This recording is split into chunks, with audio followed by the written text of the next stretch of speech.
The holder of innocence. Object 19 of 538.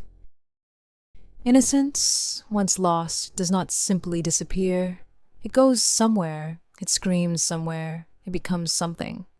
Tonight's story begins with a single tear from a woman at a front desk who says nothing at all, and ends with a room full of the quietest, most unbearable cries you will ever witness. The holder of innocence will show you what was broken at the very beginning of everything, and what emerged from that breaking is still very much alive. In any city, in any country, go to any mental institution or halfway house you can get yourself to. When you reach the front desk, ask with no hesitation to visit someone who calls himself the holder of innocence. The worker will say nothing, but a single tear should fall from her eye.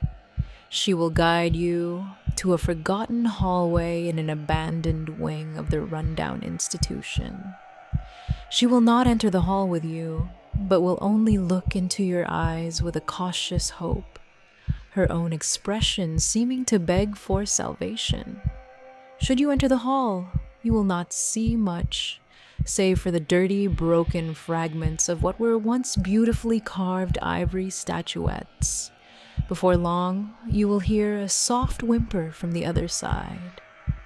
Pay close attention, for if the whimper stops, then all hope is already lost. There is no use in running away.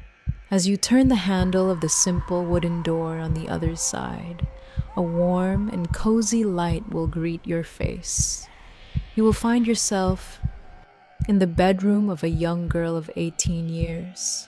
The girl herself will be sitting cross-legged on the floor at the foot of the bed, her only garment an open nightrobe, exposing the entirety of her pure body. She is the source of the tortured whimpers, and nothing you say to console her will end her torrent of stifled wails. Only, if you ask her, what happened when it was first created, she will become silent to glance up towards your face.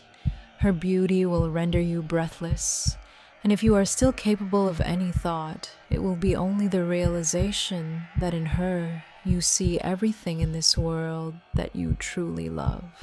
Suddenly you will realize that the girl is bleeding from her nether regions as a grotesque phallus emerges from the petit orifice between her legs. The object will pulsate with its own life, and you will find that it is hypnotizing you. Do not look away, for you do not wish to try its patience. Soon, the room will disappear before your eyes, and you will be standing in the most serene clearing you have ever witnessed, and all of nature's fauna that you recognize will go about their lives around you, with no fear of anything, not even death. Suddenly, though, a shadow will fall over the meadow, and you will witness the forest all around burst into a pillar of flame. What happens next, no man can dwell on for long before going insane, but in the strength of the human mind you will endure. In the end you will hear screams and moans and groans, but what will overcome you more than anything are the quiet whimpers, the stifled cries of all the sullied innocence of the world that was.